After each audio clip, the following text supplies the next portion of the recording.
Përshëndetje të nderuar. Kush janë hebrejt? Cila është zanafila e tyre? Historia në për të cilën kanë kaluar dhe e tanishmja e hebrejve. Kjo është tema e sotshme të cilën do të mundohem ta shpjegoj. E di se nevojiten me muaj të tërë për të shpjeguar historinë e hebreje, sepse është e gjatë në mijëra vjet, është e veçantë si për nga përmbajtja, një ashtu edhe për nga proceset në për të cilat ka kaluar zhvillimi historik i hebrejve. Populli hebrej pra është një grup apo një këmbë etnofetar me origjinë nga toka e Izraelit, që vendodhja e tij është tani ku është shteti i Izraelit dhe Palestina. Në për perandori të ndryshme, të cilat i pushtonin tokat e lindjes së mesme, hebrejt dëbohen gjatë gjithë historisë së tyre. Dëbimi apo egzodi më masiv dhe më i dhimbshëm ndodh në vitin 70 pas erës sonë, kur perandoria romake po mbante të pushtuar teritorin e palestinezëve dhe hebrejve. Si rezultat i këtyre dëbimeve nga toka e Izraelit, hebrejt më pastaj do të vendosen në gjithë lindjen e mesme, në Afrikën Veriore, në Azi, në Evropë dhe nga Evropa më pastaj në Amerikën Jugore, fillimisht në Karaibe dhe nga ndej në Amerikën Veriore. Këto komunitete hebrejsh të shpërndar në përbot, pas dëbimit të tyre nga Evropa, krijojnë atje atë që do të njihet si diaspora hebraike. Do t'i shpjegoj më në detaje në minutat në vazhdim. Sot, hebrejt në botë numrojnë diko midis 15 dhe 16 milion syresh dhe përbëjnë 0.2% të popullsisë së botës. Është interesante, sipas statistikave të cilat i kam gjetë, se populli hebrej ende nuk e ka mbërri numrin e tyre para holokaustit, ku atë botë në gjithë globin e tokës ishin midis 16.5 dhe 17 milion hebrej. Hebrejt nuk janë vetëm hebrej të bardhë që ta dini, ka evropian ashkenazi, ka hebrej të zi nga Etiopia, hebrej me ngjyrë kafe nga India, hebrej sefardik dhe mizrahi quhen ashtu, i shpjegoj me izën e Allahut, nga Afrika e Veriut, lindja e mesme nga Turqia lindore dhe nga Irani. Sot, mbi 80% e popullit hebrej jetojnë në Izrael dhe në Shtetet e Bashkuara të Amerikës. Shumica e hebrejve amerikan janë ashkenazi, me prejardhje nga Evropa lindore dhe qendrore. Hebrejt e kohës së Rusisë cariste meritojnë një video, një trajtim serioz për të parë se si ka luajtur rolin e vet kombi hebrej në rrëzimin e carit rus e më pastaj edhe të perandorisë osmane, vetëm e vetëm për të krijuar shtetin e tyre në të ardhmen në Palestinë. Pra, perandoria osmane dhe Rusia cariste deri në këtë kohë konsideroheshin dy pengesat kryesore për tubimin e hebrejve në një atdhej të përbashkët. Në rregull, prej ka e kanë prejardhjen hebrejt? Cili është hebreu i parë? Kur fillojnë të përmenden në histori? Në këtë shpjegim tani, do të bëj detyrimisht një udhëtim drejt antikës. Në Mediteranin lindor, Mediterani thuhet detit Mesdhej, aty ku janë sot tokat e Palestinës dhe Izraeli i tanishëm, që i bie në jug të Libanit dhe në jug perëndim të Sirisë së sotme, aty ku tani quhet Levanti dhe është quajtur edhe më parë, në periudhën e hershme të bronzit, në këtë rajon pas ka jetuar një popull i quajtur populli Kenan, apo Kenanitët. Kenanitët e marrin këtë emër sipas vendit të quajtur Kenan, përmendet edhe në historinë islame, që Kenan në Shqip dënë të thëtë vend i ullur, i ullt në raport me nivelin e detit. Ky popull këto, në kohën e bronzit, e përdor gjuhën samite. Pak më në veri, përgjatë Mediteranit, jetonin Fenikasit, të cilët kishin krijuar një civilizimi Fenikas, nga të cilët, ose me të cilët, kishin bashkëpunim të ngushtë, tregtar, kulturor edhe ilirët. E kam thënë në një nga videot e kaluara se ilirët janë populli i parë dhe më i miri në prodhimin e marinave apo anijeve detare. Marina e parë ushtarake e përmendur në historinë e njerëzimit është rezultat i punës, djersës dhe inteligjencës, aftësisë së popullit ilir. Tokat e Kenanit, kjo Palestina, Izraeli që aty të Libanit e poshtë, krahasuar me Mesopotamin, që është Iraku i tanishëm, krahasuar me Sirin lindore, që aty ku JPG-ja po do me bo Kurdistanin, në anën tjetër, Egjipti dhe në veri Anadoli, krahasuar me tokat e Kenanit, këto të fundit ishin më të zhvilluara përgjatë gjithë historisë.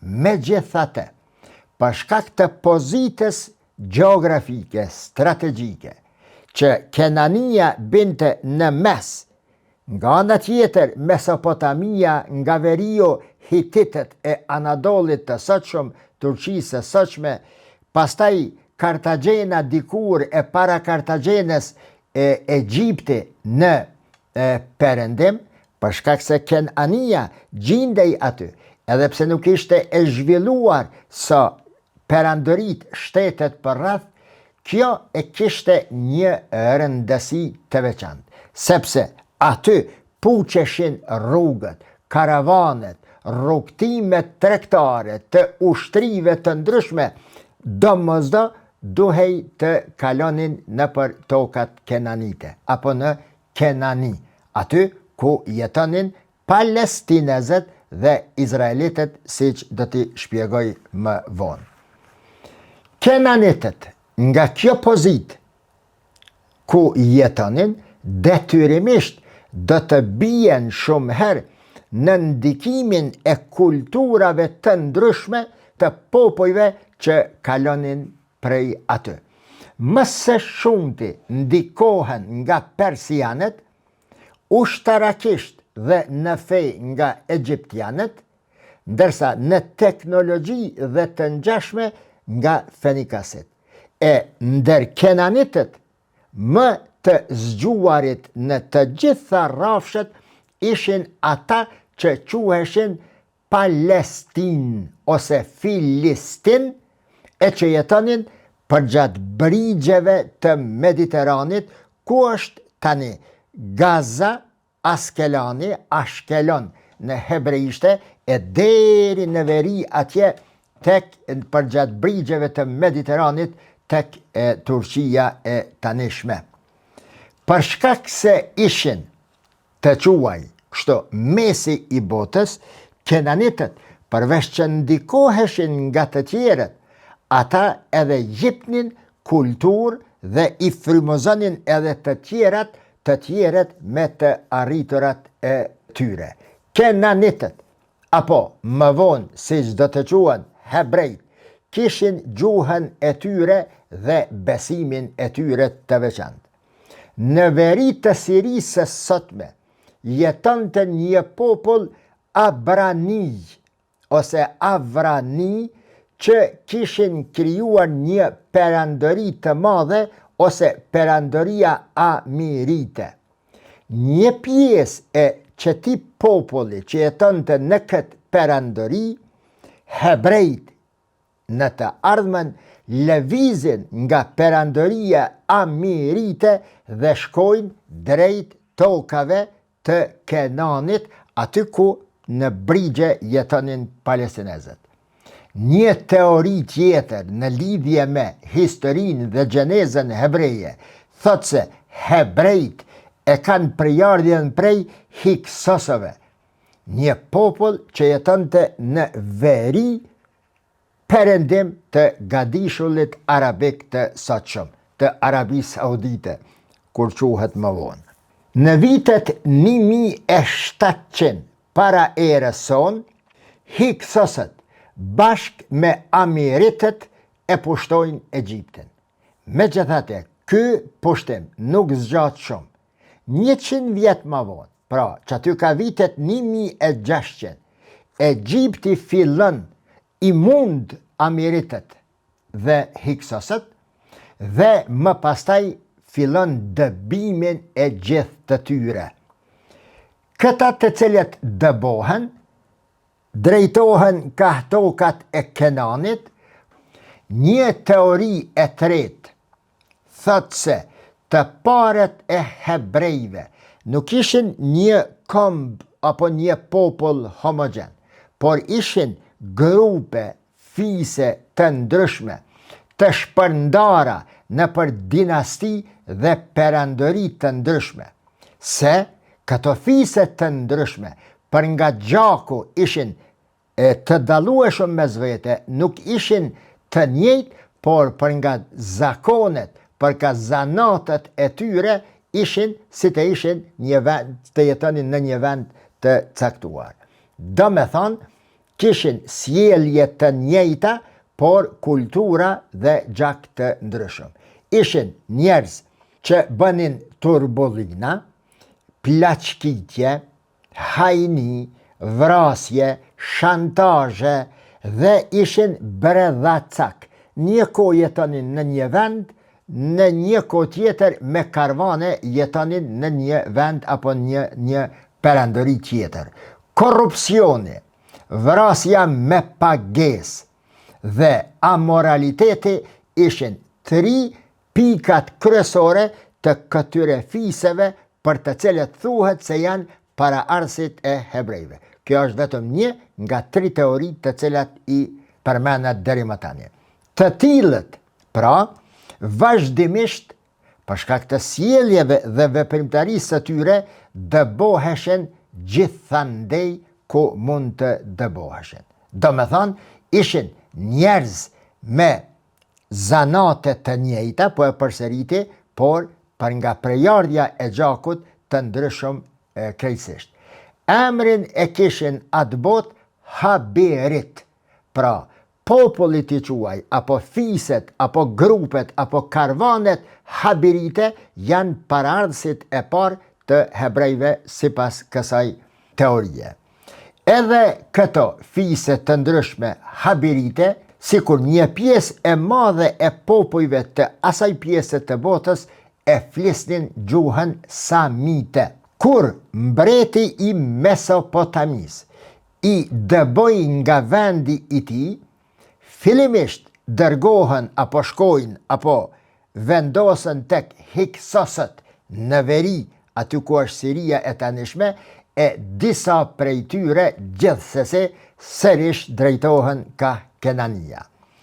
U përzihen këta që shkojnë në Kenani me Kenanitët, martohen mes vete, integrohen në Kenanit dhe kështu më përzihet gjaku dhe nuk dihej se kush ishin Kenanit, kush ishin hebrej, kush ishin palestinez. Këta të dëbuarit në Kenani e bartnin me vete, do me thonë, e kishin një libër të tyre të shenjtë që në fakt ky libër ishte përmbledhje e memoareve, shkrimeve, përjetimeve dhe udhëzimeve të prizve politik e sidomos të prizve fetar të tyre. Më vonë, ky libër do të quhet Talmud. Sipas teksteve fetare të hebrejve, Abra, do me thonë Ibrahimi a.s. tek ne muslimanët, jetonte në tokat sumere, më saktësisht në qytetin Urda. Sipas disa burimeve historike hebreje, gjithashtu Ibrahimi a.s. apo Abra ishte i pari i tyre që migroi grupisht prej një vendi në vendin tjetër. Përse e bën këtë migrim? Sepse derisa po jetonte në Urda tek Asirit, tek Sumeret, në atë kohë Sumeret po i përjetonin vitet apo ditët e fundit të dinastisë apo të civilizimit të tyre. Përjedhoi sepse ishte në rënje e sipër dhe nuk kishin fuqi ushtarake të mjaftueshme për të marrë toka të reja dhe për t'i mbrojt ato në dispozicion, ata fillojnë të sulmohen nga të gjitha anët. 2000 vjet para erës sonë, Abra pra, sipas tyre burimeve, me gjithë familjen e tij dhe mbështetësit e tij migron në veri të Mesopotamis, ku është Iraku i tanishëm, saktësisht në qytetin e Harranit. Këto kishte jetuar një kohë, pasurohet nga puna dhe mundi i tij dhe pasi të pasurohet dhe të bën një jetë të begatshme, vendos që ta lëshoj Harranin dhe të vijë këndej ka tokat e Kenanit në Palestinë apo Izraelin e tanishëm. Në ndërkohë, miq, derisa po zhvilloheshin këto zhvillime, në atë kohë Hititët, popull që jetonin në Anadol, në Turqinë e tanishme, filluan luftat për zgjerimin e territoreve të tyre ka jugu duke prek Mesopotamin dhe Sirinë e tanishme dhe Kenanin. Ibrahimi a.s. apo Abra në këtë lufta detyrohet ta lëshojë vendin dhe tani më përfundimisht të vendoset në Kenani. Kenania në këtë kohë ishte varfruar tej mase për shkak të luftrave të Kenanëve me egjiptasit. Kështu që Abra, Ibrahimi a.s. me familjen e tij detyrohet edhe njerë të shkoj drejt Egjiptit. Pas një kohe, pasi të rregullon situatën e tij ekonomike, e lëshon Egjiptin dhe përfundimisht kthehet në Kenani. Nipi i Abrës, pra luti vendoset, dahet prej Abrës, Ibrahimit a.s. luti a.s. në traditën islame dhe vendoset aty tek brigjet e detit e lumit Jordan. Pas vdekjes së Ibrahimit, aty ka viti 1900 para erës sonë, vendin e tij si udhëheqës e ze Ishaku. Ishaku vazhdimisht lëvizte prej një vendi në vendin tjetër, prej Kenanis të Amiritët të Hiksosët ka Mesopotamia e këndej. Kur plaket Ishaku dhe më nuk është në gjendje ta kryej misionin e tij si udhëheqës i popullit të vet, djali i tij Jakobi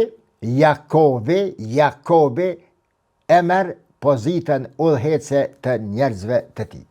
Sipas burimeve hebreje, pseudonimi i Jakubit ishte Israil dhe konsiderohet babai i hebrejve. Shiqoni tash, erdhëm te pika kryesore. Hebrejt, sipas burimeve të tyre, e kanë Zanafilen dhe Piknisjen si një popull i konsoliduar, i veçan nga të tjeret nga koha e Jakubit alayhi selam. Një sqarim digresion mos them, Israil është fjalë hebreje e përbër nga dy fjalë. E kam shpjeguar edhe një, nuk është tepër t'ja përsëriti. Isra edhe il. I dashuri, shërbëtori, robi, il i Zotit. Il në hebraisht do thot Zoti. Me përkthy në gjuhën arabe, Israil i bie tekstualisht Abdullah. Jakubi miq ishte në konflikt dhe mosmarrveshje të vazhdueshme nga vëllai i tij Esa, apo ne e njohim si Eliesai alayhi selam. Esa, sipas burimeve historike hebreje, ishte njeri ngatrimtar dhe po e kërcënonte familjen e Jakubit. Dhe ky i fundit, nga friga se do ta vriste Esaja atë, ik nga vendi i tij dhe shkon te daja i tij në Harran, te Iraku i tanishëm. Atje martohet, bën fëmijë, forcohet materialisht dhe një ditë vendoset të kthehet në Kenani dhe aty vendoset fillon të jetojë në qytetin e Hebronit, hebrej. Jakubi kishte 12 fëmijë sipas teorisë hebreje. Ndërta ishte edhe Jusufi, i cili një ditë nga xhelozia pse babai i tij po e donte atë më së shumti, a historia e Jusufit alayhis salam në Kur'an, edhe vetë Kur'ani e qunë ahsanul qisas, ngjarja, tregimi apo historia më e mirë dhe më mbreslënse të cilën e përmend Kur'ani. Dhe vërtet, edhe ju porosis që të lexoni libra autentik, jo prralla historike, për të mësuar sepse Kur'ani e qunë ngjarjen e Jusufit ngjarja më interesante dhe më mbreslënse. Derisa vëllezërit e tij e kindapuan Jusufin alayhis salam, kthehen te babai i tij, të cilët i shkaktojnë një mërzi të madhe sepse i thojnë se e ka hangër ujku. Megjithatë, vëllezërit e Jusufit Jusufin e kishin shitur si rob në Egjiptin e atëhershëm. Përgjatë kësaj kohe ku po zhvillohej historia e Jakubit e Jusufit e vëllezërve të tij, asiritët dhe hiksosët fillojnë zgjerimet e tyre drejt deltës së Nilit. E pushtoi Nilin, vendosen aty, por në këtë kohë Jusufi alayhis salam, Jozefi në Egjipt kishte arrit fal aftësisë së tij deri në pozitën e ministrit. Përgjatë këtyre luftrave, nga frika dhe nga rreziqet e luftës, Jusufi, Jakubi, babai i tij, Jakubi dëgjon se djali i tij kishte arrit pozita të larta në Egjipt. E mbledh familjen e tij me djemt e tij dhe shkon në Egjipt. E takojnë djalin e tij dhe për çudinë e vëllezërve, ai i pret sikur vëllezër dhe babain e tij me gjithë familjen aty dhe i merr në mbrojtjen e shtetit. Megjithatë, tani kur Egjipti po bënte përpjekje, liderët egjiptas, faraonët, të çlirohen nga pushtimi apo bashkëdyzimi asirit dhe hiksos, në këtë kohë Jusufi alayhis salam e sheh rrezikun e qëndrimit aty, duke e këshilluar babai i tij, por thot, unë nuk ja kthej shpinën popullit dhe vendit i cili më ka marrë në kujdesje dhe ku unë kam arrit edhe në pozitën ku jam. Asiritët dhe hiksosët e rrezojnë dinastin e 13 egjiptase dhe formojnë atë që në historinë e lindjes së mesme njihet si dinastia e 14 Hiksosite. Pas një kohe, Jusufi a.s. me baban e tij largohen për ca kohë nga aty. Ahmosi i parë, një faraon, i largon Asiritët dhe Aksosët dhe e fillon pushtimin pastaj edhe të tokave të Kenanis. Paraprakisht, fitoria e Ahmosit në këtë kohë nënkuptante edhe fillimin e vështërsive, peripecive dhe tragedive më të mëdha të hebrejve, rrjedhimisht të familjes së Jakupit dhe të vëllezërve të tij. Izraelitët përfundimisht robrohen nga egjiptasët dhe mbahen të mbyllur për vite të tëra prapa grillave. Në vitin 1425, për faraon zgjidhet Tutmosi, që në disa boribe përmendet si Tutankamoni. Ata të cilët kanë studiuar në Egjipt, kolegët e mi, e din Tutankamoni, një emër të cilën thuajse dëgjohet për çdo ditë nga egjiptasët, një emër i madhërishëm në kulturën faraonike të Egjiptit. Tutmosi e nis ekspeditën e re për pushtimin e Kenanis, e pushton Kenanin, e pushton Sirin, e në këtë kohë kur Tutmosi, Tutankamoni bën këto zgjerime gjeografike, pikërisht në këtë kohë po jetonte Mojsiu apo Musa a.s. Musa në këtë kohë, duke e pas situatën, kërkon nga izraelitët, nga njerëzit e tij që ta lëshojnë të ikin prej Egjiptit, sepse ky popull nuk e meriton robrimin të cilën ja kishin bërë egjiptasët. Paraprakisht, për këshilltar dhe ndihmës të vetin, e kishte caktuar Harunin apo Aronin, vllaun e tij.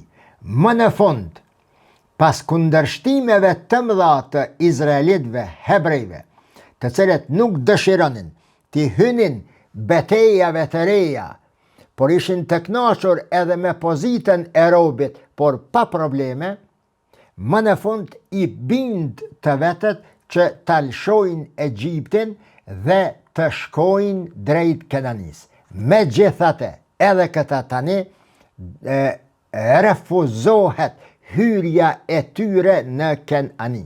Njerëz, fise dhe familje kenanite e parandalojnë dhe vrasin shumë prej tyre vetëm që të mos hyjnë në Kenani. Amalekët, të cilët i përmend ky Netanyahu i tanishëm, Moabët dhe Edomët, si dhe shumë fise të tjera, që ishin tani pjesë e qësaj Kenanie, ishin ata të cilët më së shumti i qëndruan në ball ardhjes së familjes së, domethënë njerëzve të Musës apo izraelitëve.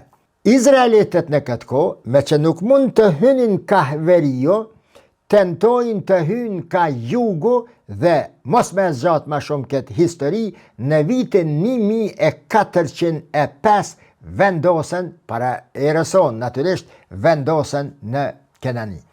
Posa të vendosen, fillojnë të bojnë kurthat, shantazhet e nevojshme për pushtimin apo marrjen e tokave të Kenanitëve. Fillojnë luftime të përgjakshme, Kenanitët kërkojnë ndihmën e Hititëve apo të turqëve të tanishëm. Nuk janë të turqëve të tanishëm, po Hititëve që jetonin në Anadol, dhe i lejojnë që ta shtrojnë supremacin e tyre. Hititëve u lejojnë vetëm që të kenë një siguri nga izraelitët të cilët ishin me Mojsiun apo me Musën a.s. Nga frika tjetër prej egjiptasve, mes viteve 1370, 1050, mbi 150 vjetë, izraelitët tani më, për shkak të përçarjeve që kishin bërë tek populata kenanite, tek palestinezët, detyrohen të shpërndahen në për gjithë lindjen e mesme edhe njëherë. Hera e tretë e dëbimit masovik të tyre. Po e përmendi, dëbimi, shkatrimi, vrasja, gjenocidi më i madh, i cili është bërë mbi hebrejt, a e dini kur është bërë? Jo në Evropë, edhe në Evropë 1050 e këndej nisur nga Franca janë genocidale, janë të tmerrshme vrasjet e hebrejve, por më i madhi bëhet në vitin 70 pas erës sonë, pas lindjes së Isës a.s. pikërisht nga perandoria romake. Sepse vite më parë, 2-3 shekuj më parë, në këtë kohë, kur e bëjnë këtë gjenocid, lindja e mesme, apo Palestina edhe Izraeli ishin në administrimin e Romës së atëhershme. Teksa po shpërndaheshin, fillojnë përçarjet mes hebrejve tani dhe krijojnë 12 familje, apo 12 mini administrata, mini dinasti me 12 mbretërit e tyre. Edhe të shpërndam, edhe të sakatuar, edhe të egzoduar gjithandej në përbot, ndahen, përçahen dhe krijojnë 12 perandori të quajnë në thojza, pralla, çfarë perandorie të shpërndar në përbot. Mbretërit e këtyre 12 perandorive janë mesa vian. Një Othnieli, Ehudi, Shmagari, Debora, Gideoni, Tola, Gjairi, Jefthai, Ibzani, Eloni, Abdoni dhe Samsoni. Tash, përgjatë shekullit 12 të erës sonë, Kenania në këtë kohë udhhiqej dhe administrohej nga pushtues dhe rryma politike të ndryshme.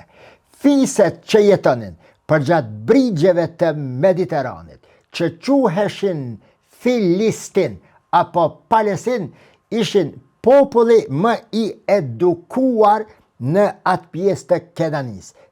Edukata, arsimimi ta quaj me termët e sotshme, dhe aftësia e tyre e shumanshme ishte rezultat i kontaktit të tyre me kom, me popuj dhe ushtri të ndryshme të cilat zbarkonin në brigjet apo portet ku jetonin Filistinët.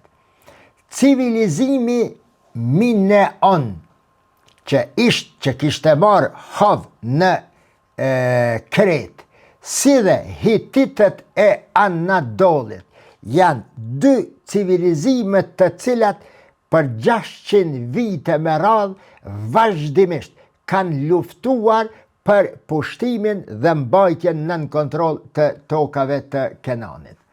Në mesin e fiseve që luftonin më së shumti kundër këtyre pushtimeve ishin pikërisht fiset filistine.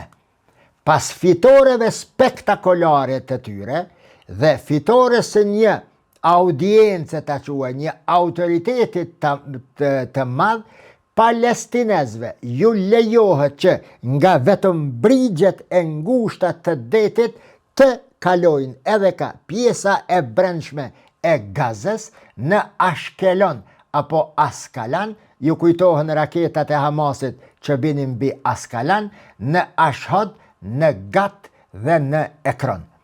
Palestinezët janë pra populli autokton i tokave kenanite, ndërsa izraelitët gjithashtu autokton që kishin jetuar aty, por për dallim nga palestinezët, hebrejt të prej Jakupit a.s.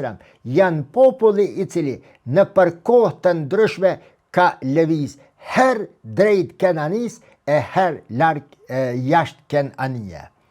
Në pjesën e parë të shekullit 11, palestinezët së bashku me amonitët në jug fillojnë ose bëjnë një aleancë të përbashkët për dëbimin përfundimtar të hebrejve apo të izraelitëve nga jugu i Izraelit të tanishëm. Luftat asnjëherë prej asaj kohe deri në ditët e sotshme kur nuk janë dalë. Palestinezët dhe hebrejt jetojnë në paqe vetëm në 350-400 vite pasi Palestina apo Kutsi Sherifi apo Jerusalemi mirët në dorë nga muslimanët e kohës së Hazreti Omer ibn Khattabit apo ushtrisë muslimane e cila kishte filluar zgjerimet e saj ka Levanti për të dalë në Egjipt dhe në Afrikën Veriore.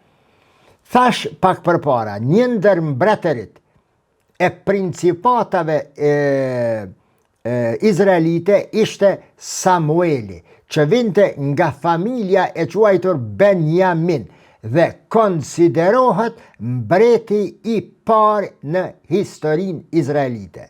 Samueli konsiderohet apo njihet mbreti i parë në historinë izraelite. Samueli lufton dhe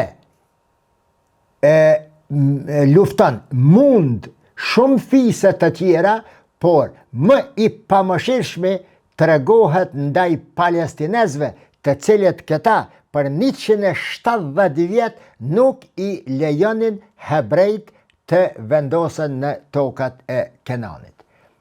Pas vdekjes së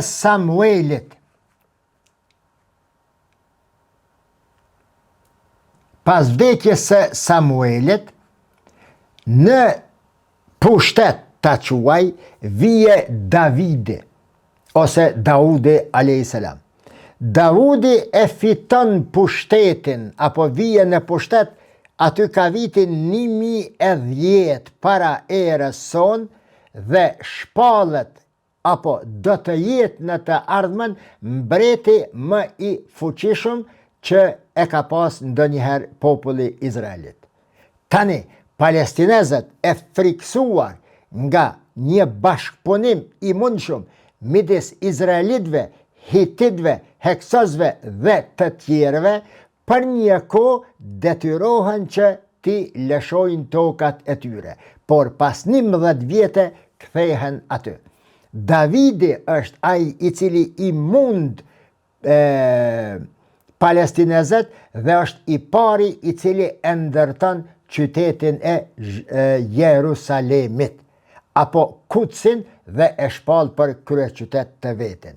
Jerusalemi i vendosur në mes të fiseve ndërluftuse po bëhej vend rreziku për të gjithë banorët dhe popujt përreth Jerusalemit. Megjithatë, Davidi me kongullsi vendos që të mbetet aty. I pushton tokat veriore deri edhe Damaskun, pastaj pushton Moabin, Edomin, Amonin dhe fiset e tjera amaleke që po i luftonin vazhdimisht palestinezët. Detajet rreth Ibrahimit, Abras, Isakut, Jakubit, Jusufit dhe Musës në historinë hebreje janë disi ma shumë si legjenda se sa ka dokumente, fakte dhe libra të shkruara me fakte historike. Historia hebreje e shkruar përsëmbari dhe e cila studiohet dhe shpjegohet në për katedrat e historisë hebreje fillon nga koha e Solomonit. Solomoni vije në pushtet pas Davidit Në kohën e Solomonit, krijohet një perandori aq e madhe sa për nga zhvillimi teknologjik, industrial, ndërtimor, i rrugëve, i pallateve, edhe sot e kësaj dite nuk mund të krahasohet asnjë perandori dhe asnjë qytetërim. Ka fundi i jetës së Solomonit, megjithëse që krijon një perandori të pazavendësueshme, fillon të bie vlera, fuqia e sistemit moral, fillon të bie të përqahet politika, fillojnë shantazhet, fillon korrupsioni dhe në këtë kohë populli hebrej, duke mos eduruar këtë gjendje të re e cila i kishte kapluar, qohen në luftë kundër mbretit të tyre Solomonit. Solomoni vdes një ditë.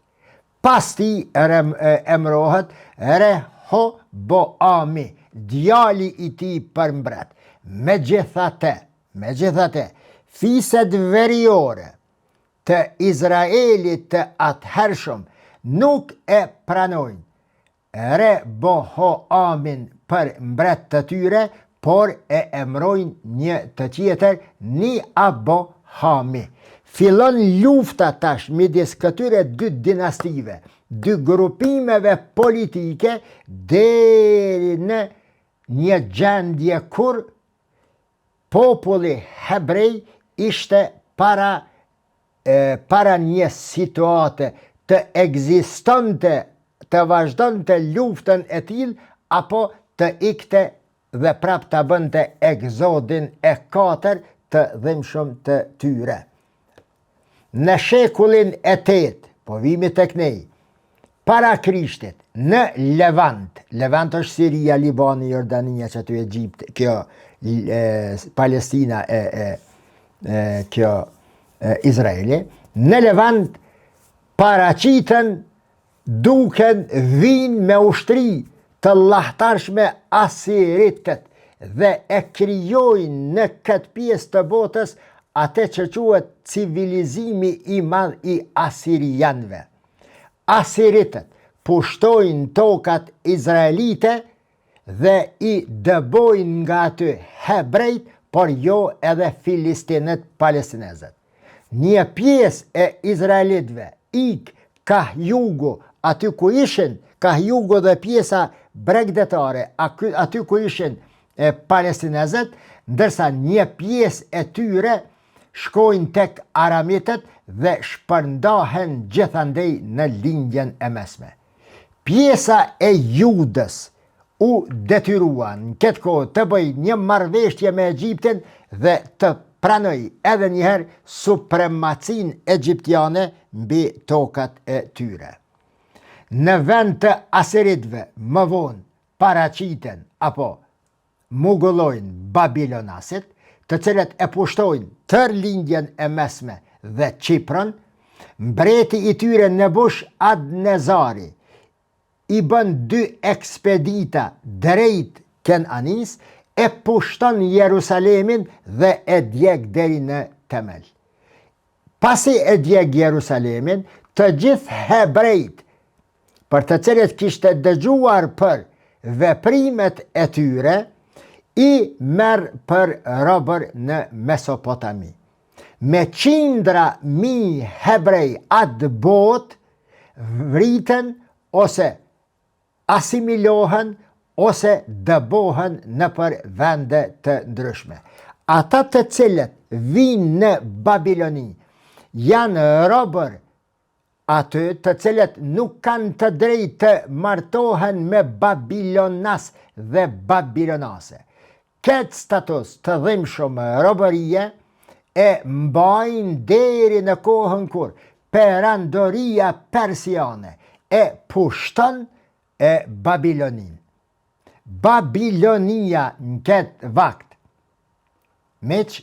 vakt, shkatërrohet, por persianët, perandoria persiane e lejon kthimin e hebrejve në atë dheun e tyre.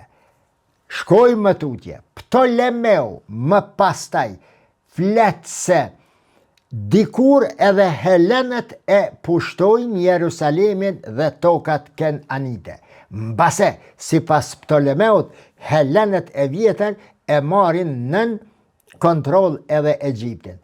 Koha Helene, miq, konsiderohet koha në të cilën më shumti do të ndikojnë kulturat e jashtme mbi popujt e lindjes e mesme, e sidomos mbi ata të cilët jetonin në Kenani dhe në kombet kenanase. Për këtë arsye, në teologjinë hebreje dhe hebraizëm, më falni, ke shumë nuanca filozofike helene të përzijera me filozofi romake dhe si ngjizje edhe me teologjinë hebreje. Porfiriusi në Aleksandri dhe të tjerët konsiderohen si prolegomen të teologjisë dhe të filozofisë hebreje e ngjisur me teologjinë e tyre. Pas betejës miq të Paniumit në vitin 198, i tërë territori i lindjes së mesme bie në duart e Seleucidit. Gjatë kësaj periudhe, që njihet periudha më e ndritshme helene, Mediterani bëhet si një balkon apo si një bashqe i perandorisë apo i kulturës helene. Mbreti Helen, Anthoniusi i IV, hyn në Jerusalem dhe edhe ky e djeg Jerusalemin. Hebrejt ngritën që ata shakanmet në luftë kundër tyre, por dështojnë dhe mbi ta shkaktohet një gjenocid ndër më të mëdhejt në historinë e tyre. Në vitin 142 para i.R. krijohet më pastaj dinastia Hasmoneane, ndërsa Hasmoneanët forcohen atë shumë dhe përfundimisht i dëbojnë Helenët nga tokat Kenanite apo të Palestinës dhe hebrejve. Megjithatë, përderisa Hasmoneanët po besohej se do të krijojnë një perandori të pamundur, rrëzohen dhe munden keqazi nga romakët, të cilët kishin filluar pushtimin edhe të Helenes, Greqisë së tanishme, edhe të lindjes së mesme. Romakët pushtojnë tokat palestineze dhe marrin në dorë Jerusalemin, dhe tani fillon djegja e fshatrave, qyteteve të atërshme, vendbanimeve, si dhe i Jerusalemit shtëpi për shtëpi. Deri në vitin 40 para erës son, Palestina mbetet nën pushtimin e romakëve. Në vitin 347, Herodi shpallet për mbret i palestinezve hebrejve këndej, ngritën në këmbë, por do të paguajnë sidomos palestinezet me gjak dhe gjakderdhje të madhe. Përgjatë pushtimeve romake, hebrejt ngritën 3 herë në këmbë, në kryengritje kundër romakëve. 2 herët e para më së shumti pasojnë palestinezët, mbi të cilët zhvillohet një masakër e madhe, ndërsa në herën e tretë e pasojnë hebrejët. Dhe romakët janë miq, ju thash pak përpara, janë ata që në vitin 70 djegin çdo gjë në Jerusalem dhe e dërgojnë popullin hebrej, e shpërndajnë gjithandej në botë.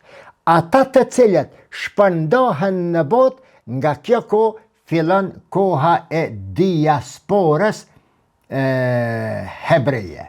Për diasporën miq, kam folë vazhdimisht, jam munduar ta shpjegoj vazhdimisht edhe në për xhamit shqiptare në diasporë, ku kam thënë se diaspora, apo me gjuhën e Kur'anit el Muhajirun, apo me gjuhën hebreje diasporët, të mërguarit egzodët hebrej, është bebza e syrit të një populli. Hebrejt vetëm duke e falenderuar rolin, pasurinë, punën, djersën, insistimin, konsistencën e diasporës së vet, arrin të ruajnë konsolidimin e tyre shpirtëror, të gjuhës fesë dhe në fund, në vitin 1948, pikërisht diaspora hebreje e themelon shtetin e Izraelit. Nga diaspora njerëzit të cilët vinë, se ka pas hebrej aty edhe përpara, e marrin në dorë administratën izraelite dhe mendimin e vendeve perëndimore. E pas luftës së dytë botërore, mendimin e shëbave, Izraeli bëhet ajo fuqi ushtarake, teknologjike e zhvillimit siç e njohim sot. Kur në vitin 630-tash, erdhëm këndej, muslimanët e marrin nën kontroll Kutsin apo Jerusalemin, në këtë kohë fillojnë ditët e ndritshme dhe të lullzuara për hebrejt. Megjithëse edhe hebrejt, si kur palestinezët, i nënshtrohen thirrjes, mos të them presionit, i nënshtrohen thirrjes islame të muslimanëve për ta pranuar islamin, nuk përmendet historia asnjë rast që në këto 400 vjet deri me kryqëzatën e parë që të krishterët ortodoks të Evropës dhe të bashkuar me katolikët fillojnë pushtimin e tokave të shenjta, e sidomos tani të Jerusalemit, hebrejve kundër hebrejve nuk përmend historia ti jetë bërë ndonjë masakër apo vrasje. Hebrejt në përbot sa shkon dhe fillon të radikalizohen. Kur pas futjes së të krishterëve në Jerusalem dhe marrjen e Jerusalemit nga kryqëzatat, që ta shka dëbohen sërish nga Jerusalemi, nga të krishterët, radikalizimi i tyre u bosi një shahdamar dhe elementi kryesor për qëndresën dhe jetëgjatësin e tyre deri në ditët e sotshme. Kështu, deri në shekujt e 18 dhe 19, pasi pasurohen, si që kanë vepruar gjithmonë, kur janë dëbuar nga një vend, kanë shkuar, kanë punu, janë pasuru dhe janë kthy sërish në Kenani, në tokat hebreje. Kanë shkue, janë dëbue, kanë punue, sërish janë kthye. E njëjta tradit ka vazhduar deri edhe në shekullin e 18 dhe 19. Pas pasurimit enorm të tyre, në shekullin e 19 fillojnë iniciativat për kthimin e tyre të sërishëm në lindjen e mesme. Refuzon kategorikisht cari rus, e vrasin, e rrëzojnë carizmin me Leninin si revolucioni i koq i tetorit të atëhershëm dhe e rrëzojnë edhe perandërit osmane apo sultanin i cili kategorikisht nuk lejonte që të shiteshin tokat palestineze për hebrejt. Megjithatë, pas përfundimit të luftës së parë botërore në vitin 1918, kur Palestina bie nën administrimin apo okupimin britanik, hebrejt fillojnë me të madhe kësaj radhe të kthehen sërish në Palestinë, duke uzurpuar tokat e muslimanëve dhe duke dëbuar ata nga aty në vitin 1948 krijojnë atë që sot quhet shteti Izraelit. Kush e di, nëse e mbani mend, prej këto e tutje, unë në afër 100 video e kam shpjeguar historinë dhe ndodhit të cilat ndodhin si rezultat i shpërbërjes së perandërisë osmane.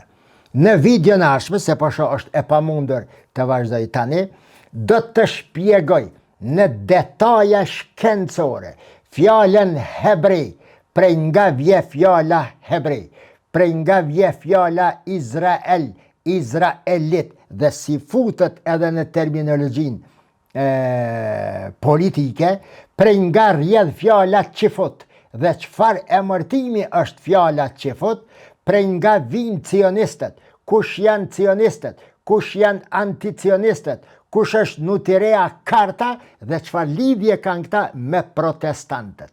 Më sakt, a ma cionist janë protestantet anglo-sankson apo janë vetë hebrejt.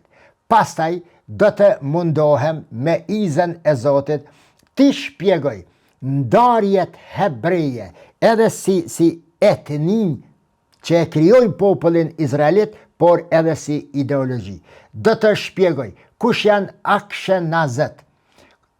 Ashkenazet, më falni, kush janë Sefardet, Mirzahimët, Bata Izraelitet, Bnej Medeshahe, Bene Efraimi, Orthodoksët, Ultra-Orthodoksët, konservatorët, reformistët hebrej dhe kush janë sekularët apo jo fetarët. Më pastaj, në fund, do ta shpjegoj në një video të veçantë të cilën e kam përgatitur se çfarë është cionizmi. Dhe kur ta dëgjoni këtë videon e tretë, do ta shihni se ajo që po ndodh sot nga populli Izraelit apo nga Izraeli është diçka që më shumë se 50% e vetë hebrejve e kundërshtojnë.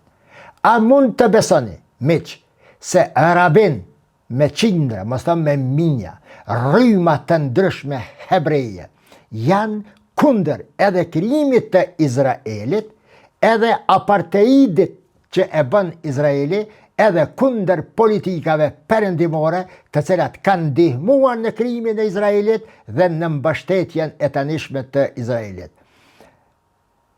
Orthodoksët hebrej, të cilët edhe këta do t'i shpjegoj, mendojnë se Izraeli do të krijohet vetëm me vullnetin e Zotit dhe vetëm atëherë kur kthehet Mesia prej qiellës, një dhurat nga Zoti dhënë hebrejve, njëjtë sikur që besojnë cionistët se tokën të cilën po e kërkojnë apo Izraeli i madh është tokë të cilën ua ka premtuar Zoti në librin e tyre të shenjtë. Deri në videon e radhës, mirëmbëjtje. Në videon e radhës, prapë po them, do të flas për grupimet kryesore, teologjike, ideologjike, etnike, që e përbëjnë atë që quhet hebrej, hebreizëm dhe Izraelin. Mirupafshim.